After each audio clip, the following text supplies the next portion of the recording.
তিরমিজি শরীফের 2314 নম্বর হাদিস, 2314 নম্বর হাদিস। ক্বালা রাসূলুল্লাহ সাল্লাল্লাহু আলাইহি ওয়াসাল্লাম, আল্লাহ রাসূল বলেন ইন্না রাজুলা লা ইয়াতাকাল্লামু বিল কালিমা। নবীজি বলেন মানুষ মাঝে মাঝে এমন কথা বলে লা ইয়ারা বিহা বাসা, যে কথাটা বলার পর মনে করে এটা কোনো ব্যাপার না। একটা কথা বলছে, মনে করে এটা কোনো ব্যাপার না, এটা বলছি তো কি হয়েছে। নবীজি বলেন লা ইয়ারা বিহা বাসা, তুমি মনে করো এটা ব্যাপার না, তোমার জানাও না ইয়াহউই বিহা 70 খারিফান ফিন্নার, এই একটা মিথ্যার কারণে তোমার 70 বছরের জাহান্নাম হতে পারে।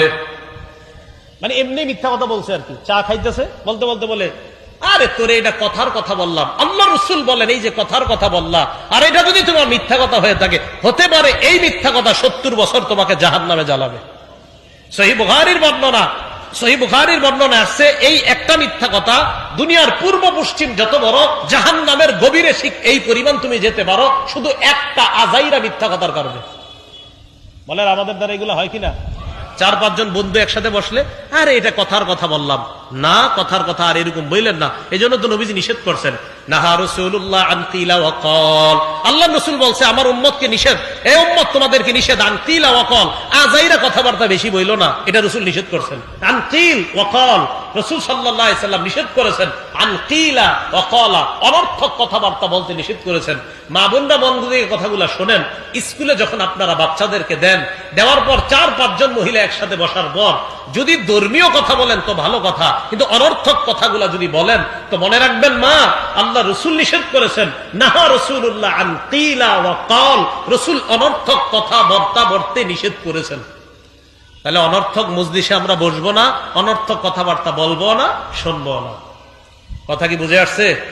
একজন আপনাদের এলাকায় আসছে, আসার পর 4 জন বসছেন সামনে, একজন জিজ্ঞেস করতেছে আপনার ছেলে মেয়ে কয়জন? তো বলছে 2 জন। মনে করেন আমারই জিজ্ঞাসা করলেন ছেলে মেয়ে কয়জন? আমি বললাম আমার মেয়ে আছে একটা, ছেলে আছে একটা। বাকি 4 জন কিন্তু শুনছে। শোনার পরও আবার আরেকজন কয় ছেলে মেয়ে কয়জন আপনার? এটা অনর্থক কথা, আপনারা শুনছেন? হ্যাঁ এটা অনর্থক কথা, কেমন জানি লাগতেছে না? আমার প্রত্যেক কথার পিছনে দলিল আছে, কাল আল্লাহ বা কাল রাসূলুল্লাহ সাল্লাল্লাহু আলাইহি ওয়াসাল্লাম। উদাহরণ নাম্বার 6, এটা আমার বিরুদ্ধে আমি বলতেছি। আমরা যারা স্টেজে বৈশা মানুষকে মিথ্যা কথা বইলা হাসাই, আজকে ভালো করে হাদিস মনে রাখবেন, কি কথা বইলা হাসাই? মিথ্যা কথা। আর আপনারাও সারাদিন আলোচনা করেন, জানোস আজকে এমন একজনের দাওয়াত দেওয়া হয়েছে, হ্যাঁ আধা ঘন্টা খালি হাসাইব, বাস পরে আপনারা সবাই মিছিল দিয়ে আসেন যে আজকে আধা ঘন্টা হাসমু, আধা ঘন্টা কানমু, আর 1 ঘন্টা ওয়াজ শুনবো। এই যে আধা ঘন্টা মিথ্যা কথা বইলা ঠইলা হাসাবে। একটা কথা হলো রাসূল সাল্লাল্লাহু আলাইহি সাল্লামের কিছু হাদিস আছে, হাসির হাদিস। আমার একটা আলোচনায় আছে রাসূল সাল্লাল্লাহু আলাইহি সাল্লামের হাসি, এই জায়গায় আমি প্রায় 19টা হাদিস আনছি যে জায়গায় রাসূল হাসছে। রাসূল সাল্লাল্লাহু আলাইহি সাল্লাম যেখানে হাসছে হাসবেন, শুধু রাসূল না আল্লাহও হাসছে, এই হাদিসও আনছি আমি। কে হাসছে?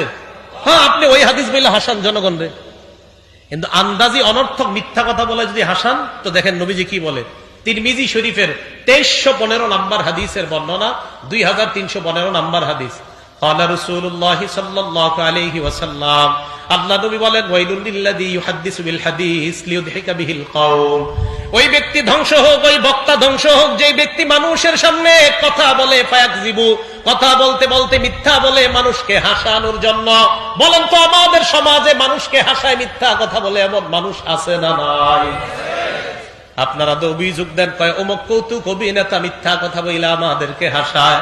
আরে মিয়া কৌতুক অভিনেতাকে কি বলবেন আপনারা, আমাকেই বলেন। এই আমার মতো মানুষ এই মঞ্চে বৈশা আমিও মিথ্যা কথা, মানে আমার মতো কেউ কেউ মঞ্চে বৈশা মিথ্যা কথা বইলে আপনাদেরকে হাসায়।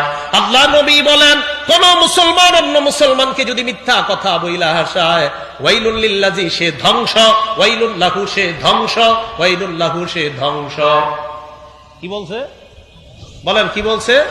ধ্বংস। এই জন্য আলোচক ধরে কখনো আপনারা এইগুলা বইলেন না। কি হুজুর আপনি কিন্তু 2 ঘন্টা সময় দিত আমাদেরকে, তো উনি কি করবে? উনি চিন্তা করে আধা ঘন্টা এই মিথ্যা কথাগুলা কয়ে হাসামু, এরপরে চিন্তা করে আর আধা ঘন্টা এক কাজ করতে হবে। কি কাজ? ওই মিথ্যা কথাগুলা বলে জনগণ কানবো, বাস কান্দাইব। পরে মাঝখানে 1 ঘন্টা ওনার ওই যেগুলা এগুলা উনি বলবে। আপনাদের দোষ আছে, আয়োজকদেরও দোষ আছে। নিয়ত করবেন কোরআন সুন্নাহর কথা শুনবো, এখান থেকে হেদায়েতের বাণী শুনবো, অন্যের কাছে প্রচার করব। 4 নিয়তে মাহফিলে আসবেন। 5ম নাম্বার আরেকটা আছে। 1 নাম্বার নিয়ত পরিশুদ্ধ করা, এই হলো প্রথম নিয়ত। এই নিয়ত করে মাহফিলে আসবেন, আলোচকও এই নিয়ত করে ওয়াজ করবে। 2 নাম্বার মাহফিলে আসবেন একমাত্র আল্লাহকে খুশি করার জন্য, আলোচকও আলোচনা করবে একমাত্র আল্লাহকে খুশি করার জন্য। 3 নাম্বার মাহফিলে আসবেন আল্লাহর কাছে প্রতিদান পাওয়ার আশায়, আলোচকও আলোচনা করবে আল্লাহর কাছ থেকে প্রতিদান পাওয়ার আশায়। 4 নাম্বার মাহফিলে আসবেন কোন মানুষকে দেখানোর জন্য না, যে আমি তো সেখানে গেছি, যাওয়ার পর এই জানলাম, আয় তোকে এটা জানাই, আমি তো আল্লাহর ওলি হয়ে গেছি, এই নিয়তে না।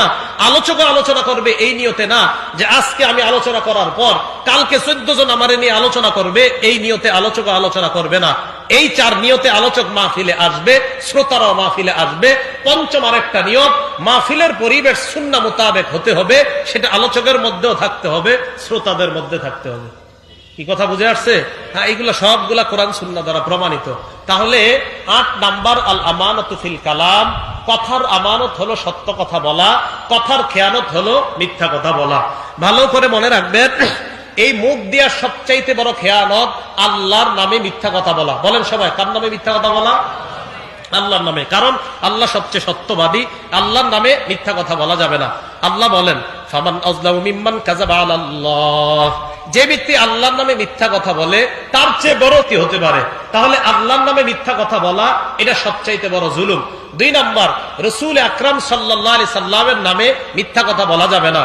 2 নাম্বার, নবীজির নামে মিথ্যা কথা বলা যাবে না।